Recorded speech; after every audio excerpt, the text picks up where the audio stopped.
It's hard for me to Get in here. We're broadcasting. We're broadcasting. We're live. Yes, we are. Hello, my name is Al Urok. With me here is Travis here. We are two of the owners of Soluzio, here for this month's Hour of Power. So here to answer any questions we might have. Yeah. So there you go. Any special announcements or anything on your terms? No, not that I can think of. It's summer, so there you go. That's right. Got our t-shirts on. Things are Playing slowing it super down. casual here on Friday. Super cash. Cool. All right. So I guess we'll just jump right into it. Basically, yeah, this little hour of power only makes as much sense as, or it serves you as well, only as well as the questions that we have. So we have a couple of questions that have been pre-submitted. We'll start with those. But certainly, if you want to upload your own, We got a few different ways you can do that. well, we'll just show you this way. So go to soluziosoftware.com/power. That address is up there at the top. And then at the right-hand side, you should see where it says your name, website, and your question. Go ahead and submit that. That'll send us an email. If you do have, I think some people have submitted items via Discuss, which is down there below. You certainly can do that as well, but you do have to have a Discuss account. So in order to do that, so if you don't have that set up already, it's just a little easier to submit your question up here at the top right. So there you go. All right. So first question we had was Sue from holyfamilyfranklinton.org. So the question is, how do I make our website appear at the top of the search results? We're battling two old websites that we can't get rid of. So let's do a little bit of searching online here and see what we're looking at. I'll just use the screen over here. All right. Franklinton, Louisiana. So, all right. So I'm guessing this little guy right here is the old site. Ooh, boo. Okay, so this is where we used to come from. This was the site we replaced. So there's that. And then this is the new one down here. You aren't quite sharing. Oh, I'm not. Yep. Oh, that's sad. So people are just seeing my reaction. Ooh. Okay. All right. All right. That's the new one. And here's the old one. All right. So we have a significant change here that has happened. But a lot of people aren't going to find this because it's not at the top of the search results. So here's a couple of items. So number one, this is a new domain name. So by default, Google is going to kind of downplay your results just a little bit. And that's because, you know, different people out there will just buy domain names, see how popular they are, and then they'll dump them, you know, and back and forth. And so basically, in order to combat people from just picking those up, seeing what's popular, and being at the top of their search results, they give more credibility to sites that have been around for a longer amount of time. Okay. So length of your domain name being around, that's fighting against you. Number two, kind of where Google got their kind of their magic is they figured out, which actually, so the two founders come from a academic world.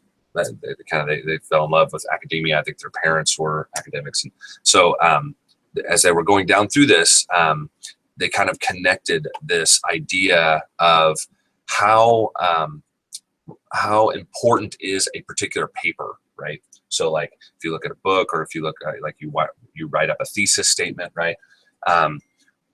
When they looked at it, they found out that the importance of the paper is directly related to, so if we fast forward in the future, how many other papers reference that paper. So you would know your paper is very important if 10 years down the road, lots of other papers, lots of other theses are citing your paper. So it was a good connection to that. It lets you know how important that was. So they took that idea and they said, well, what about for websites? So they came up with this backlink idea that said, well, an important website will have lots of other websites reference that website. So basically what they did is they told their professor, hey, we want to download the internet. Do you think we could do that? And they're like, oh my, I mean, and this is not today's internet, but a long time ago, but it was still very, very, very, very big. And so they said, let's give it a shot. So they came up with an algorithm that would go, and this is where we get crawling the internet. They set up a little program that would go and crawl, and it would find links on one page and then crawl those links, and then it would take all of those and then reference them back and see which ones were referenced the most. Then when people put in their search terms, if it would add credibility if your site was referenced by other sites, especially other important sites. So if you got referenced by just some kind of nothing site, then that didn't go much towards your credibility. But if you got referenced by, like, say, a university, an EDU address or something, then that would bolster you quite a bit more. Point is so just a little bit of history for you. Oh, that's good. Context. Read that a little bit the other day. Is that backlinks are incredibly important. So with a new domain, no backlinks. Nobody links back to you. So this is where it's very, very important to go out to your own diocese. So if you're a parish, go to your diocese. Go and let's just do a little investigation. This is Travis and Al investigate. All right. So this is which diocese? New Orleans. Orleans. Okay, so they should have parishes, which, by the way, is usually one of the top 3 most popular pages on a diocesan site. So kind of interesting. Oh my, man, let's not do that. Let's do list alphabetically. Let's do Holy Family Franklinton. Okay, so here's their little parish profile. And so that email address is holyfamilyfranklinton.com, which is their old address. And I don't even see a link to their website. So this is one step that you can take immediately, is call the Archdiocese. They should have no problem with this, and have them link to you. So the thing is they are a big site. They would have quite the reputation already. And so it would be really good if an important site like this links to you, which this should be a very easy thing for them to do since they are connected to the diocese already. If you want to do a little bit of evaluation yourself, there are some really cool tools out there called PageRank checkers to check your PageRank. So they look a little like this. So here's one here, prchecker.info. I just did a search for PageRank checker. So here's a little test we can do. So we'll go ahead and take the Archdiocese of New Orleans. We'll check their PR.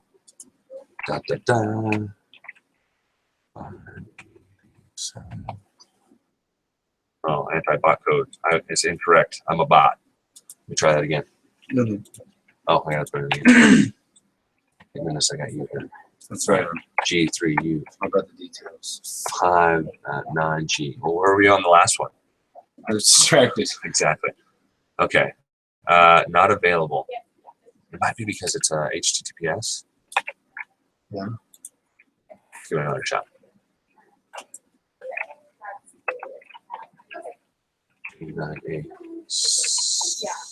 C. I wonder if it's a new site. Well, maybe. So, all right. Well, I know one that should have one because we pay attention to it here and there. Salutio's website. Shall we? Okay. It is getting annoying. PK3BU. All right, so we're a 4 of 10 on PageRank, but so we're not this huge Pepsi.com or something. CNN.com, But Fox News. But 4, that's decent. Let's do our own diocese here. So kind of interesting, Archdiocese of New Orleans. So if you're watching out there, you may want to check why you're not getting a page rank. Not the greatest to not be in their list. 44U3G. There you go, 410. All right, so good job. Wow, we stack up. We're as we stack up. We have as good a page rank as the Diocese of Wichita. Okay, all right. Sorry, we use those for a lot of examples. So, yeah, go ahead. Well, in this vein, there was a parish that we work with here, and it's in rural Kansas. Kind of how Franklinton's in a little more rural part of Louisiana. Okay, sorry. And they were having the same problem. Now, it's a little different. They didn't have a website to begin with, so their domain was brand new. They weren't competing with another domain, but there were a number of other sites that referenced them, right? Like Facebook, their own diocesan site and just these other big conglomerate sites. So it was Holy Rosary in Medicine Lodge, but it's a conglomerate actually of, I think, 3 or 4 other parishes. 3 parishes kind of clustered together. So they weren't showing up anyway. Like they were on the second page. At least Holy Family Franklinton's like 5 down on the first page. And so what we did, what I worked with them on to go out and increase the rank was basically to go to any place where they think their site might be listed and make sure the address was updated, the web address. So that included like 3 different chambers of commerce. It included their own diocesan site, which it was correct for the one parish, but it was incorrect for 2 of the other ones. And there were a couple of other places that they referenced these sites. And so now, and what they were going for, and actually I was going to share the screen. Their domain even was a little bit vague, right? So it's Catholic Churches of Barber County. Well, they wanted to be able to pull up, like, when somebody searched Catholic Church Kiowa and Catholic Church Sharon and Catholic Church Medicine Lodge, that the site would show up, because it wasn't. So now, if you do, maybe do like an incognito search or an incognito page just to make it legit. So search Catholic Church Medicine Lodge. So that's where the main church is located, is in Medicine Lodge, Kansas. So when you do that, it's still not the top. The diocesan site still is, but it's second. Whereas it used to be like on a totally different page. And that's a real life example. This was just probably, maybe 6 weeks, 2 months ago maybe, that they were having this problem. So now we've elevated it. It's above like Facebook. It's above Yellow Pages. A number of these other ones that were previously pushing it all the way to the second page. And probably the reason why the Dodge City Diocese, which is where they're located, probably the reason why it's showing up ahead is because it has a little more gravitas, right? Like it's a very relevant site. So until Google recognizes this as being the predominant address, it's still going to show up higher. Right. We can't control. We wish we could press a button and say, hey, you're all of a sudden at the top of the search results. There is no such thing. So we just kind of have to play by the rules and put things in the right places. So, and Sue, I don't know if you're listening right now or not, but if you are, or if you watch this later on, if there's any way to get that holyfamilyfranklinton.com address, that obviously is going to be your best bet. And if you do secure it, or if I can't remember all the circumstances there when you and I spoke and you came on board. I don't remember exactly how that all played out, but if you can get a hold of it, then we can forward it over to the new address. And then that'll solve your problem right there. Because then eventually over time, all the search engines will recognize, hey, the .com address is just forwarding to the .org address. And they'll move that one to the top. But for the meantime, it won't matter, because even when people find the .com and click on it, it'll forward them over to the .org. So that's the quickest and easiest way to get it figured out. But for anybody else out there that's listening that wants to just move up in the rankings higher, getting your site listed on other credible websites is a very quick way to make it happen. That's probably the fastest. So I'm going to keep going. I got other suggestions here. So here is, I'm going to give you a little code. So if you can get your hands on that domain, there's a little bit of code in the HTML. Again, you're going to have access to the site, but if you can't access the site, you can put a little bit of code like this on the other site. And let's see here. I'll put in the right URL here. Holy Family.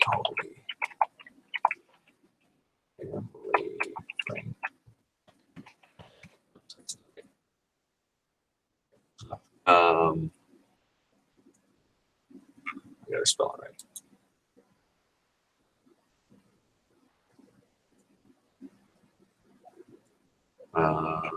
LA. What's that? Put LA afterwards. Oh, Lillian's, yeah. Okay. So for you guys, what I would do if you can get your hands on the old site is put this set of code here. Meta, wherever, you'd have to retype this in. But basically, that tells the browser when you get to that site, and you've got to put it in the head section in between. There'll be something in the HTML code that'll look like this. Oops. And there'll also be something that'll look like this. And then there'll be a bunch of other gobbledygook in between, right? So this code just needs to live somewhere between this head and the /head area. So if you do that, then it will redirect immediately to the new address. So that's another way to do that. If you need help with that, yeah, let us know. That's what we're here for. So, and then there's also to get a little bit more of a reputation to use Google My Business. Yes. Oh yeah. So, that was the other thing that we submitted it to for those churches in Medicine Lodge. We submitted it to Google My Business. So Google My Business, how this works, basically Google provides a way for small businesses, organizations and such to have a little bit more control over their profile. So, but they have to verify you, right? So basically you go to google.com/business and you click on the big green button and you start going through their process. You can call them as well. But basically what's going to happen is you're going to put in all your information, and kind of you can put in your website address, which lets Google know that's the official website address for your location, along with like your open hours, your street address, email address, and those types of things. Then what it's going to do is it's going to send you a postcard to your physical address. So this step is going to take a week or two to happen, because they want to verify that you are that person, that you are that business. So they will in the real physical way, not email, but a real mail postcard will come to you. It'll have a verification code. And so then you'll type that, you'll go back into Google My Business, type in that code, and then it will know that then you are the person that receives mail at that address. That is indeed you. And then you're able to update the profile as often as you want. So if you're a business that we work with, you have open hours or something like that, you can update your own hours at any time you want. All of that will feed through. But you start by going to Google My Business. Something that we do already for all the parishes that we work with is we do the normal submission to the search engines and such. But so those kind of things get done for you already. Other things that people will tell you about, just as far as search results are considered, is making sure to have good content on your site. So something that we'll see. You're reacting over there. I know. I'm trying to do something that didn't work out for me very well. Something that a lot of people do. It's kind of interesting. Okay, so on the SEO side of things, so search engine optimization, there are lots of people that are willing to swindle you and get your money, and will promise top page search results, and they'll create fake links and all kinds of weird stuff. I've heard of people paying $500 a month to be at the top of search results. Yeah, whatever else. And, yeah, but anyway, Google's not dumb.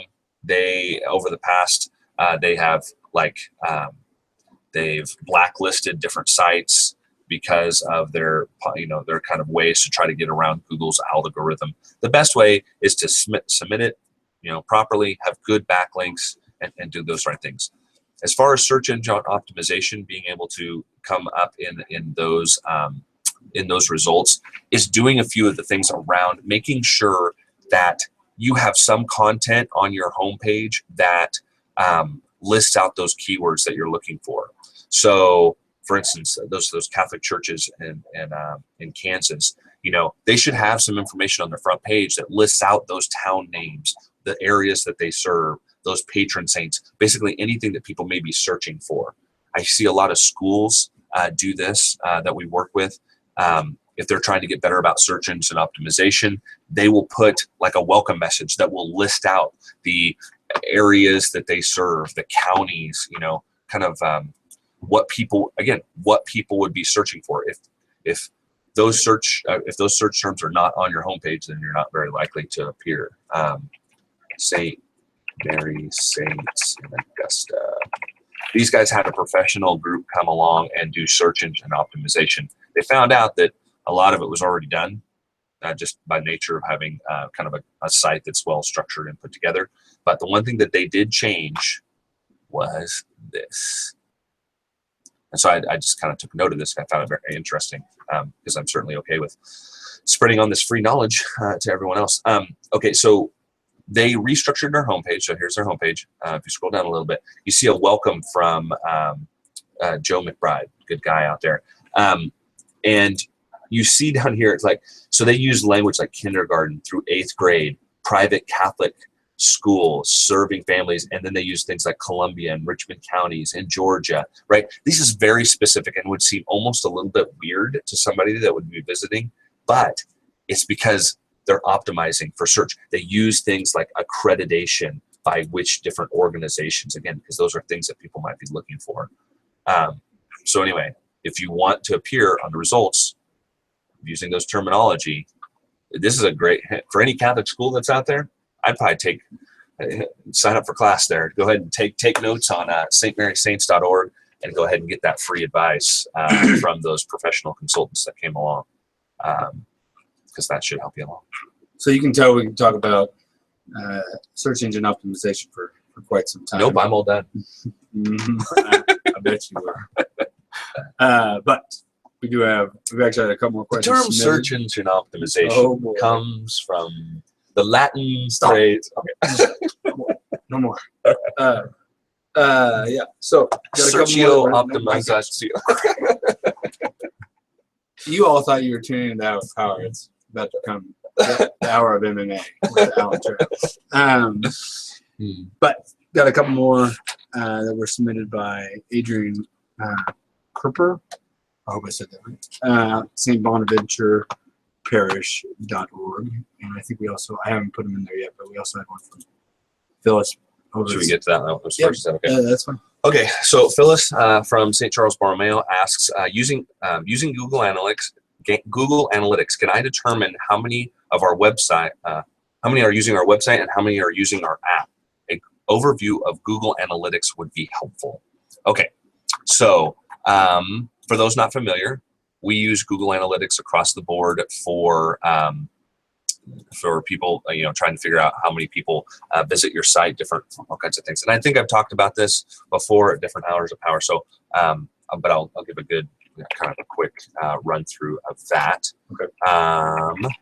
And so I'm going to bring up their profiles here, and we'll go ahead and use St. Charles's analytics. It is, a very powerful tool. Let's see. Okay. All right. So one thing to note, if you have an app with us and a website, they are two different analytic profiles, and you will need access to both in order to see the difference and kind of what's coming through. The page views that you see on, and so there's a lot of unique things about apps where you can see kind of like what their flow is, what screens are they on, there's what parts of functionality, and you can go even deeper than that. But so there's a profile for all of that traffic, and then there's a profile for all of your website traffic. So what that looks like here on our end. Okay, so this is for St. Charles Borromeo in Gretna, Nebraska. So here is their profile. When you first come here, this is the screen that you're taken to. A couple things to make sure to take note of. Number one, the date range is up here where it says May 1st to May 31st. By default, I think they just give you the last 7 days, which is kind of a change over the last maybe 6 months. They don't, so it's more. But I think from a parish's perspective, you know, they're not running a particular campaign for online shoes or something like that. So I think, you know, like, which would make you want to really concentrate on like what's happened recently. I think from a parish, it's more, yeah, it just makes sense to look more like a 30-day range or longer. So for this parish, we see here sessions, users, and page views. Those are the main traffic statistics really to pay attention to. Sessions is, so what's the difference between those numbers? So let's take, say, Travis and I, we both visit this website 10 times in these in the month of May. We would be counted as 2 users since we came from 2 different computers, and we would be counted as 20 sessions because we both came there 10 times. And then all of the pages that we viewed on all of our sessions would be the total number of page views. So, those are the main traffic statistics to kind of really pay attention to. For me, I really focus in on this number of sessions. This is the number of times that people are coming back because they find that there's valuable information. The way that your sites are built, we really emphasize a repeat visitor. You know, this is meant to serve the people in your parish, that we are able to give them good information, that they come back, you know, once a week, twice a week, you know, and to find out what events are going on, what they can get involved in. So if your site's doing a good job of keeping folks informed, then they're going to come back quite often.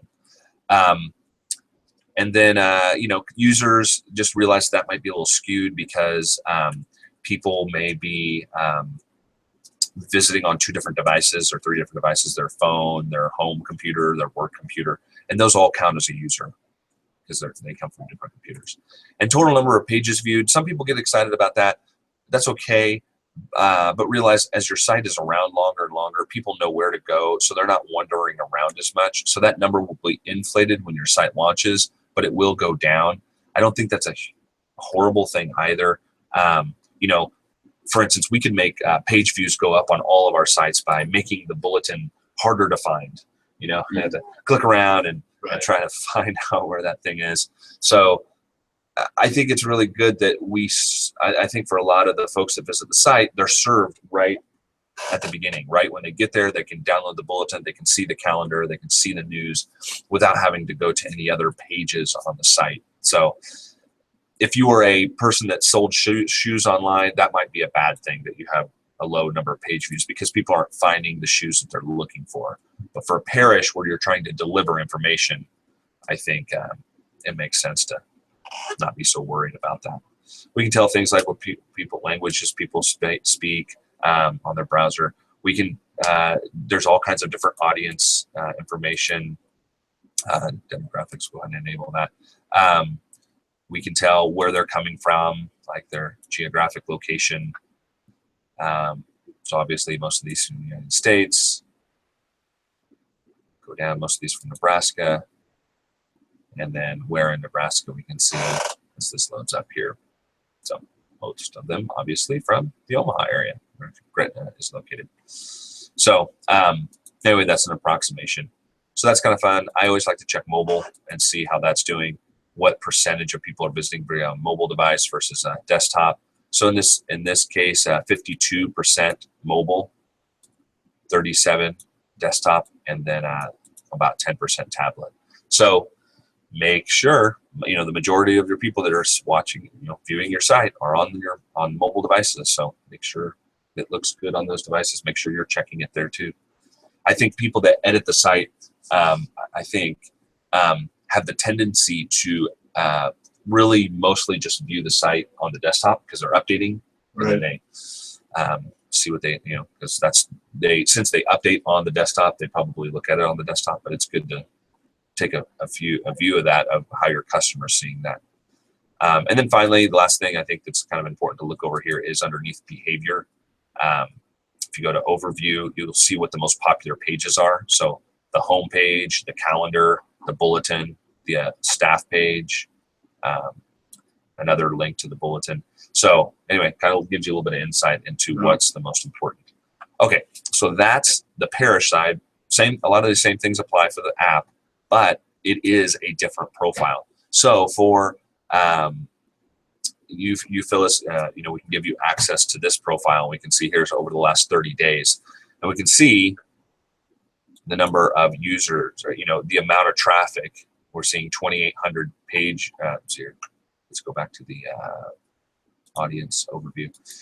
1,600 sessions in May, where we're only getting 72 sessions in for the app. So that lets me know people aren't having as much value in the app right now. Doesn't necessarily mean that's always the way it'll be, but that probably means something needs to change. Like if you're going to get proper value out of the app, more people need to visit that particular tool. Let's be honest. So start looking at different strategies for how to utilize that better, how to make it important to folks that they would want to install it. They'd want to and they'd want to utilize it, because that's not a ton.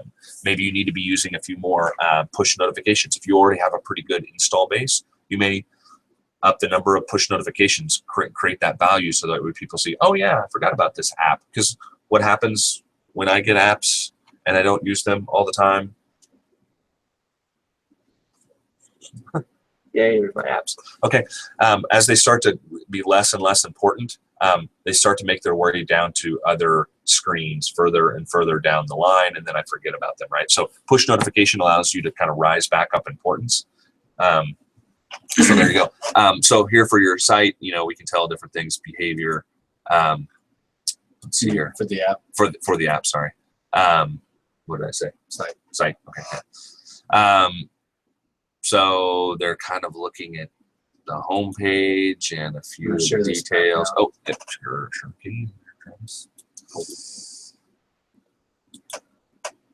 No, actually, I kind of want it for myself. You're gonna need to be more visually descriptive with the words. Then they can't. So now they can't. So over the month, there really wasn't much depth that they went into there.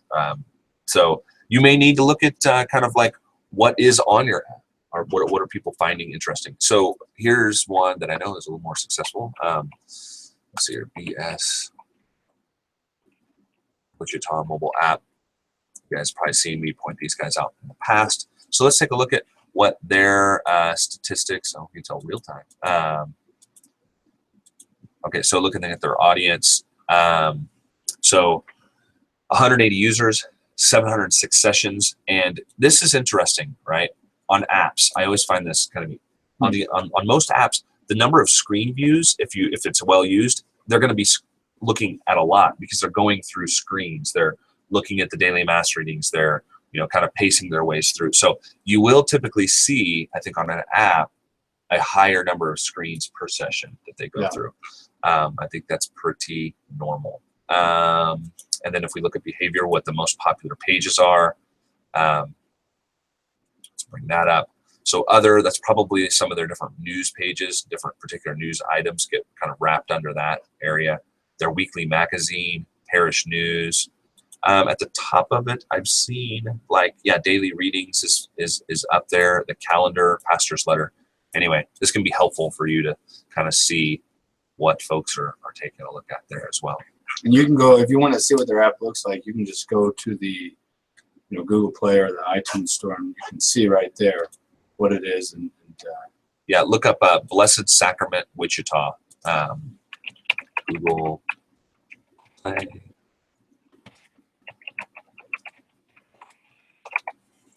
So for those Apple users out there, I'm sure you can do something similar. So there you go. You can get that installed, check it out, see what you think. So anyway, And then if you want any help with any of it, just let us know. cool. All right, are we good there? I think that's it. Yeah. Okay. Phyllis, if you're listening, you know, and you have other questions, certainly give us a shout. That's what we're here for. All right, so I submitted a put it into discuss, but I don't think it's been approved by the moderator, which would be you. I have to approve. That's what it said. What? Well, sure. I'm kind of a tyrant. Hold on, this is waiting to be approved by. Really? So it's, So I don't know if I should approve it. You wrote it. listen, it's Adrian you're approving, not me. Well, I know, but you put it in there. I did. Kind of spicy. I guess I have to go discuss it then. Okay, so anyway, if you want to read the question while I'm Sure, I will do it. bringing that up. Okay, so Adrian, out in Huntington Beach, California, where the weather is probably nicer than Wichita, Kansas, has a couple questions. Her first one is there any way to change the line height on my headings? The heading text is done in a large font, so when it wraps to the next line, there's a lot of space between the two lines. How can I adjust the leading or line height space? Oh, maybe it's because it contained a link. I don't know. Is unapproved. How do I approve you? Maybe here. Yeah, check it. Yep, there they are. Approve. Could be spam. Okay. So there's that. You do want to go with MMA. That's right. Bring it on. We'll have a follow up. Let's be civil during this hour, and Okay. then next we'll live stream. So the second hour is the hour of Jeff. Al and okay. I throwing down. Okay.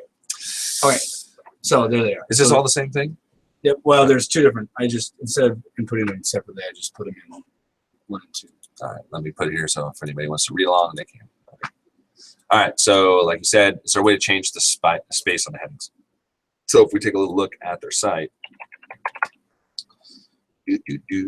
something we've been doing recently in order to kind of help folks see what different styles there are Oh, hey, on their site. before you go any further, I thought I just said it. You'll notice there are St. Bonaventure's. We're going back to SEO for just a second, search engine optimization. I thought we beat that to death. We did, but this I know, but I thought I did. I'm about to beat you.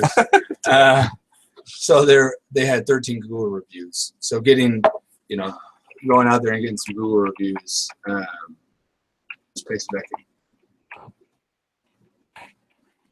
Uh, There's the same problem. um, 1910 DING. There you go. how about Oh, that? you did. Oh, yeah. No, yeah. So, if you 13 can ever Google reviews. go out there and get anybody to Google review you, like your entire staff should.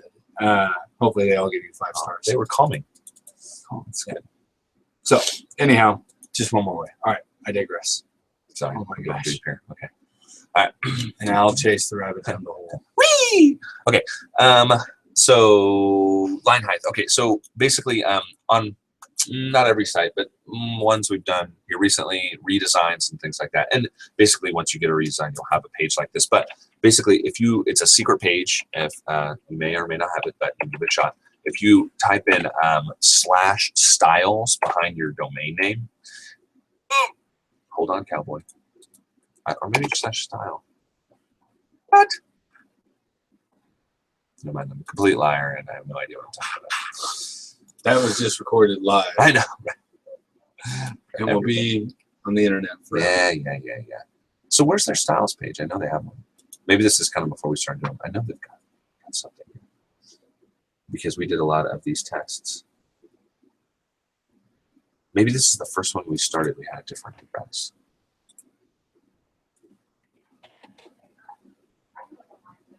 There it is. Okay.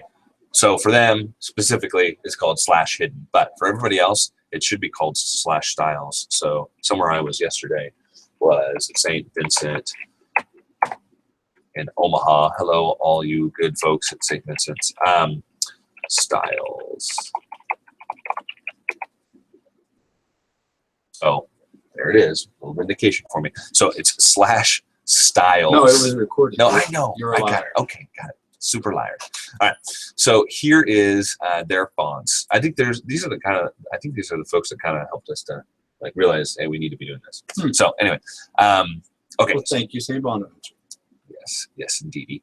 Okay, so theirs is a little more extensive, and actually brought up some different interesting issues we didn't know about foreign languages and different character sets. That anyway, I've always known like for Spanish there was like you put alt and then you put like a number in, and then like you'd get the thing with the thing. The tilde. Or the Yep. But when you get a little more interesting languages, you can't do that. I don't think so. The font has to have these things anyway. Huh. So there you go. Okay, so just want to make the point that we have those out there. So if you want to see what some of those different types of styles are, this one's a little bit more straightforward. This, from the ones we've been doing now, where we list out what's paragraph text look like, what's heading 1 look like, what's heading 2 look like, heading 3, heading 4, and so on. And those are available as drop downs, just so you know, in your editor when you create a new article and you type in. This is my advanced mode. I can't do this. I gotta log out.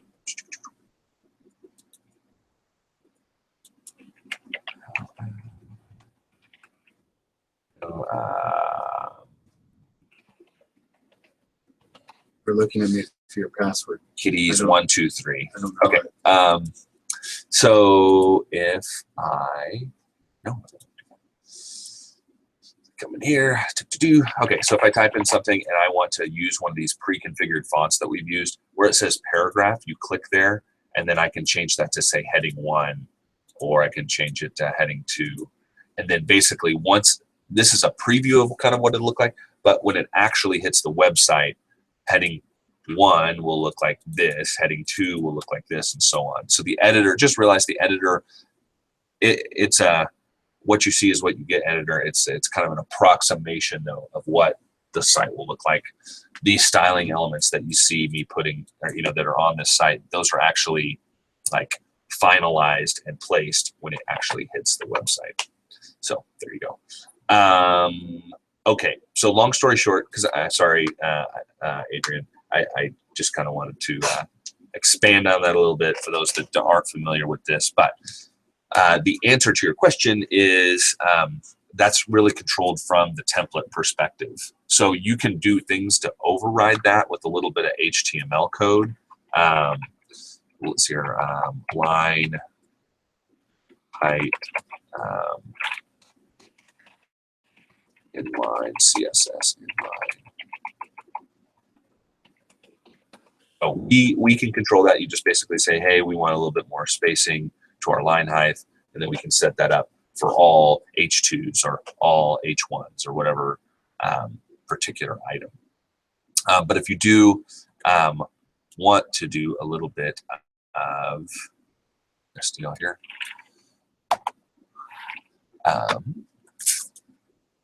if you want to do a little manual editing of line height, say you had, again, I'm just going to get a little technical here. I'm just going to go roll with it. But so if you have questions, just let me know. But basically, in your HTML, if it looks like this, this is a heading, okay, and you say to yourself, Al, I don't like what you've done there. So you want to do a manual override for this particular time, right? Again, we'll set up the default so that way if you do this in the future, but if you have one instance where you want to edit this, then you would do something like style equals line height, and then you could select whatever number. So like you could say, 20 pixels, and then that one it would give you something that has a line height of 20 pixels. So you want to do higher, you do 30, 40, and so on. There you go. Yeah, that's a little more technical, but if you are into HTML and you want to have all the power, then there you go. But you probably already knew that. If you're going to get, if a person is playing around there in HTML, yeah, I gave up all the power 12 years ago. Actually, this Sunday, 12 years. I'm referring to my wife. Hope she's not watching. Hi, Maria. I'll make sure to send it on. Great. Okay.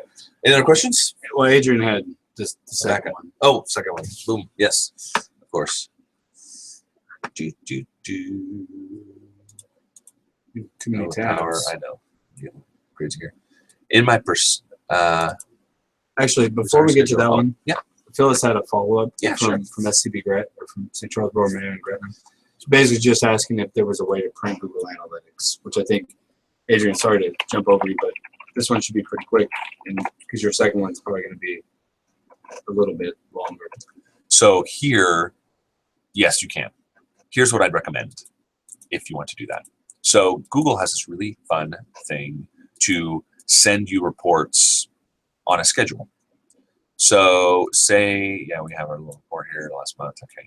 And then we want to, so one, you could export, right? So you can go and can do all of your configuration, then you hit export, then you'd hit a PDF. You'll download a little PDF. Let's see what that looks like. They usually do a pretty good job. Yeah. So here's what the printout of that would look like. ... Okay, so, but it's pretty much what you saw on the screen.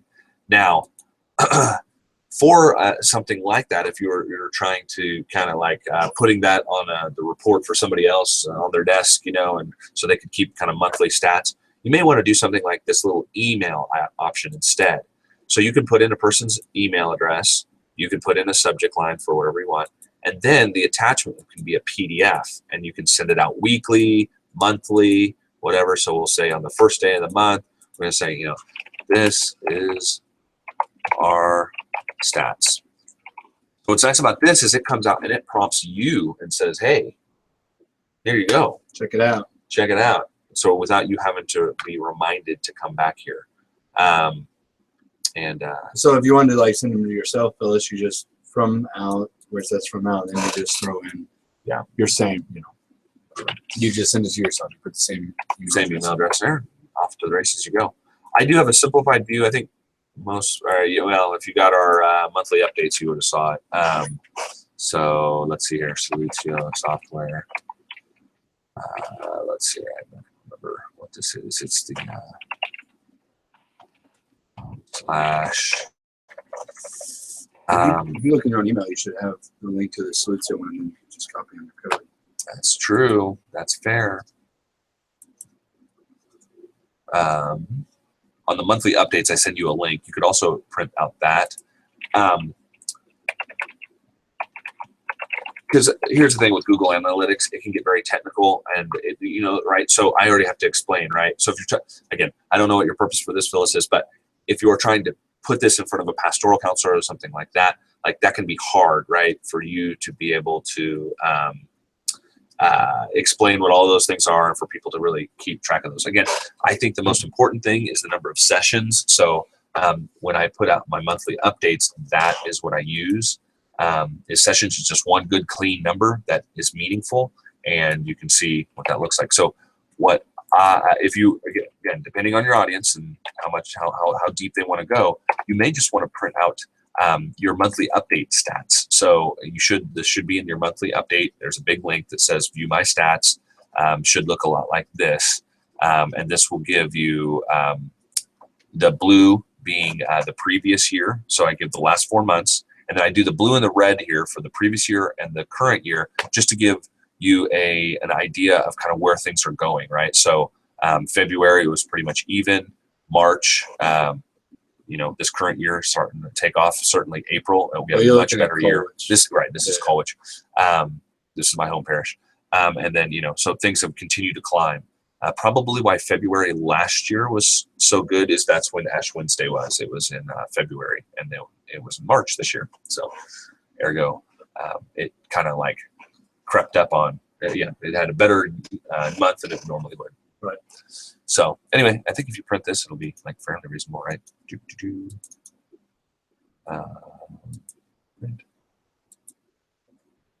I've never done this, so hey, that looks pretty good. So anyway, going to be super simple. Again, depending on who your audience is, you know, I like to, when you're looking at statistics and things like that, I like to don't make it a chore to try to digest the information, which is why I kind of simplify things there for the monthly stats to make that a little more digestible. So, all right. Okay. So Adrian has one more, although I did just see we had a comment come in that um, our audio has not been so good. The sound was not good. It was like you're talking and then had an echo of the same talk over it. That probably isn't as helpful. Well, let us know, others. I mean, whether it was just that individual, Sandy, if others had that same experience, certainly let us know and we'll do some more testing. We haven't had that before during our hours of power, so. Well, feedback's important. So Yeah. yeah, let us know. Maybe we'll do like headsets or something. Yeah. Kind of play around with that. So certainly. So Adrian had one more question. Okay, back to the board.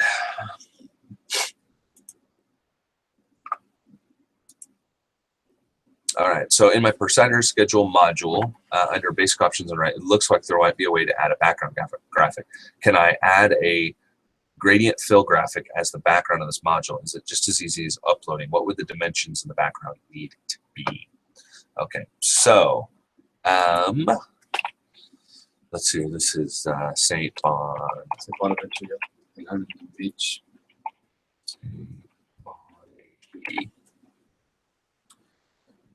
Well, first of all, I'd say give it a shot.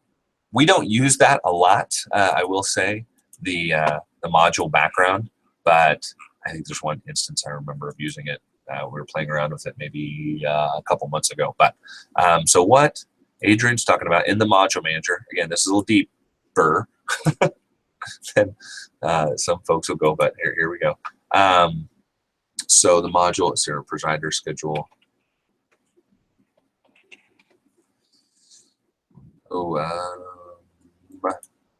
Well, I don't know what its name is, but we'll just use another one just for fun. So let's pick one here. That's I can try and find a way to do it. sure.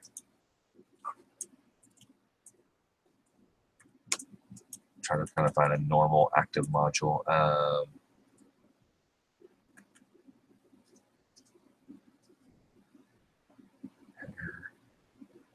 Alert. Let's do alert. Okay.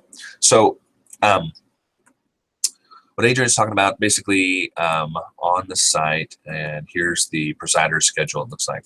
So it should be, well, maybe I just spelled it. Oh, I put it down. There's an apostrophe.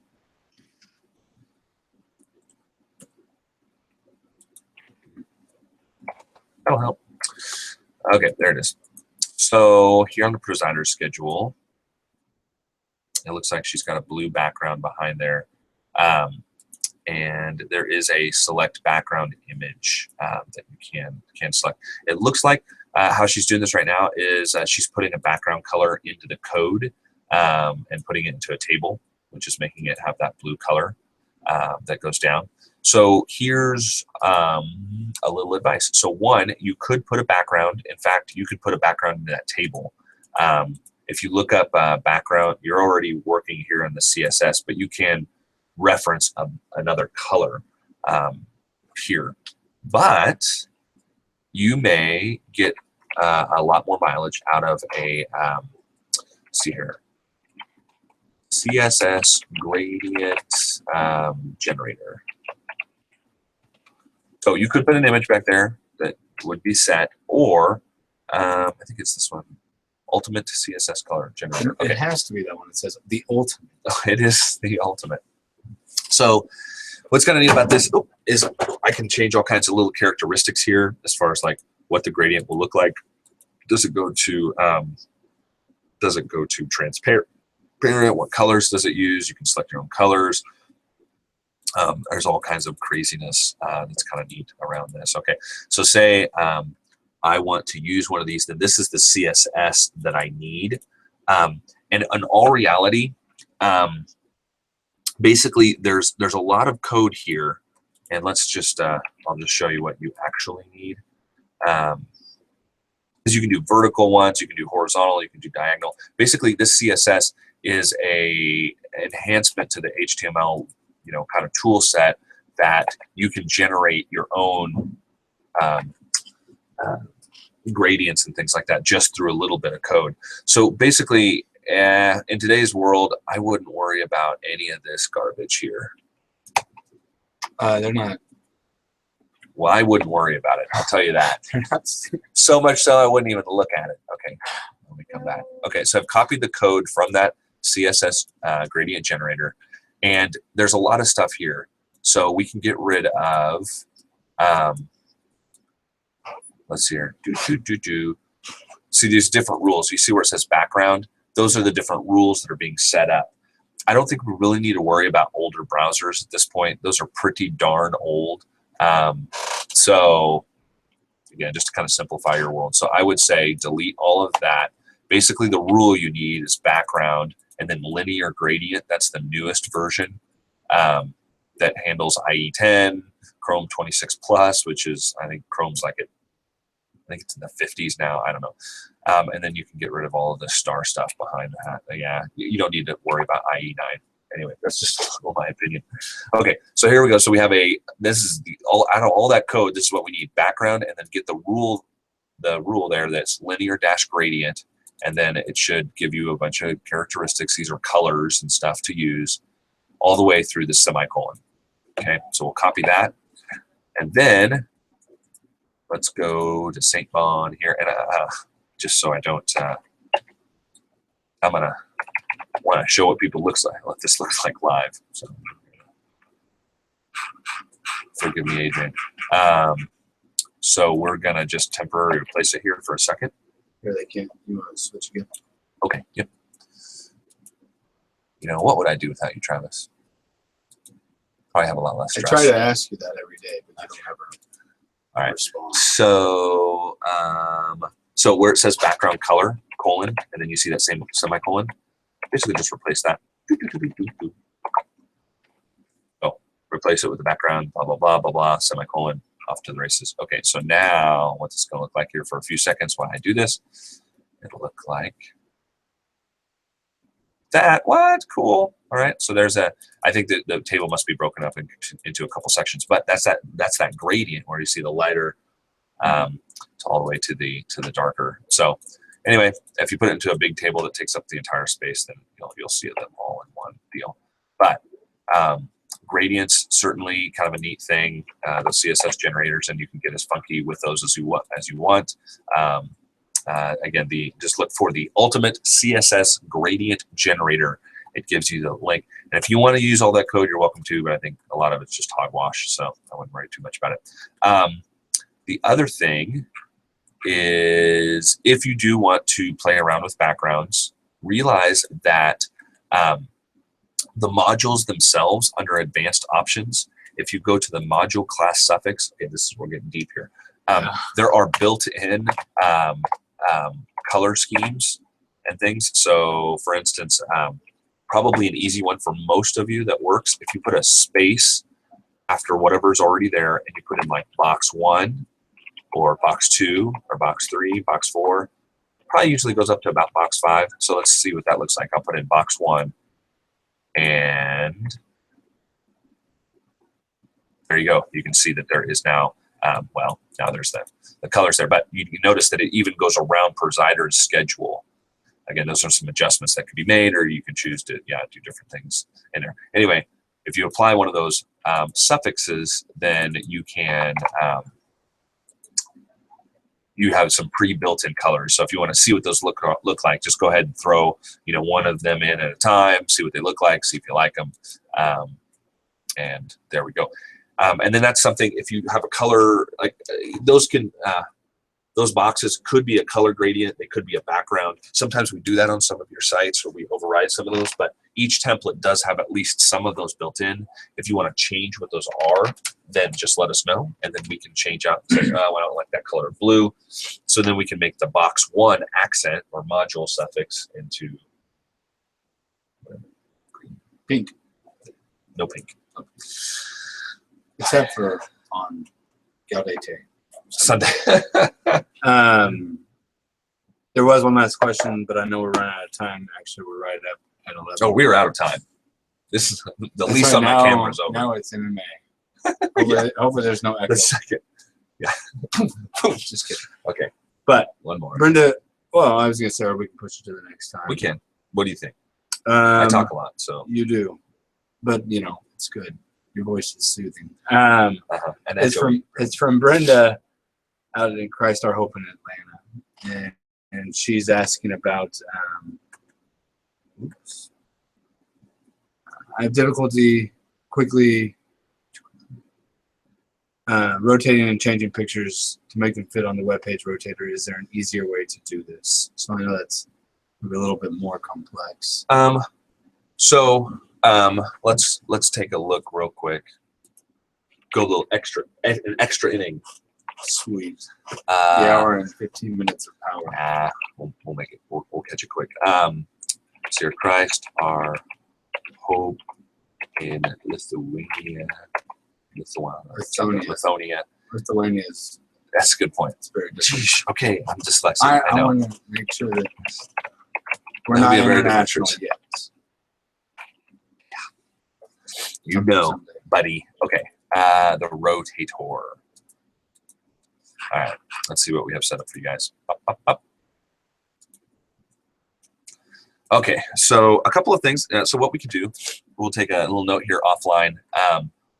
What we could do, a couple of things we do for parishes. So there's a program. We'll put a link to this with the exact size of your rotator. But there's a program. See here, yesterday I was in St. Ben. It's in Omaha.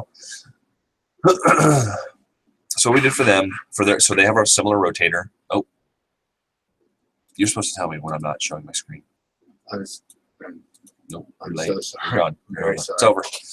Okay, so they have a rotator here. They have rotating images, right? So the big difficulty here, right, is sizing and putting a appropriately sized image in that space. So how do we do that quickly and still make it look nice? So for them, there's a couple tools I'd recommend. Number one, we can put a link on. So for those at Christ Our Hope, we can put a link there for you. But there's this resize rotator image. So what this does is it goes out to a website called Bulk Resize Image, and you'll notice that their size of their rotator is listed here, 754 by 400. Well, what I do is I go ahead and I plug in those dimensions for you. So that way you just need to click and drag an image in. So I just need an image. Travis, we'll do the normal cat image. No question. Right, sorry. Forgive me. When in doubt, search for cats. Search for cats. Okay, so here's my little kitty. Oh my gosh. What? What's wrong with the cat? Nothing. See, okay. So I'm gonna click and drag it in. I'm more of a dog guy, but I have a cat, so yeah. Yeah, and I am more of a cat guy, and I have a dog. So there we go. All right. So basically, you drag it in, you hit the resize button, and all of a sudden, then you get an appropriately resized image, which I can show you here. There's one downside. So this is really easy, right? All I did is I just drug my image in. I felt like I didn't explain that. So let me do it again. But basically, what it does is it crops the image and or resizes the image. It doesn't stretch it or anything like that. We don't want to make it look weird. So if the image is not just the right size, it will put kind of a border or a padding in order to make up the rest of that space. Now you could have that a solid color or something like that. Could be like your side's very green, so those two sides could be green. That would be fine, and that would make it stand out a little less. I don't think we'd want to put white there. I guess you could. It wouldn't be too bad because they have a lot of white on their side. Yeah. So let me I went through that a little fast. So let me show that to you again. So here's their site. Clicked on resize rotator image. That opens up this screen. You click and drag your image in, which you can't see. He drug it in from the side.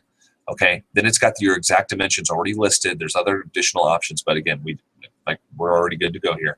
So basically, all we need to do is hit this green button, and then it will download that image. In Chrome, it'll download it right to your desktop, or right to your downloads folder. I have mine set to go to the desktop, but it puts a link to that here, so you can click here and click show in this folder and see it, and then you can upload it. So that's one way. I think that's the easiest way. But again, you're gonna if your image isn't already cropped to the right dimensions, you're going to see a little bit of border. Okay, the other thing is canva.com. You heard me talk about this last time around. If you go to canva.com, create an account, and then once you get logged in, you can use custom dimensions, and you can put in your exact width and height. Now, for you at Christ Our Hope, just so you know, 100 by 450. So if I wanted to design a thing for you, I'd put in 1200 for the width and 450 for the height. Hit design. So here is my canvas. Okay, and you can put words and text and all kinds of fun stuff. In this case, again, I'm going to drag and drop an image in of my kitty.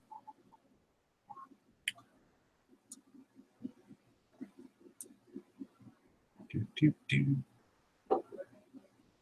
we go. All right, I can drag my kitty in.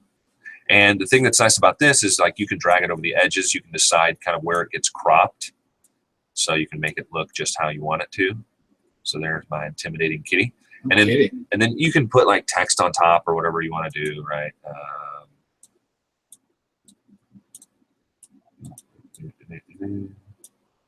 Oh, go over there.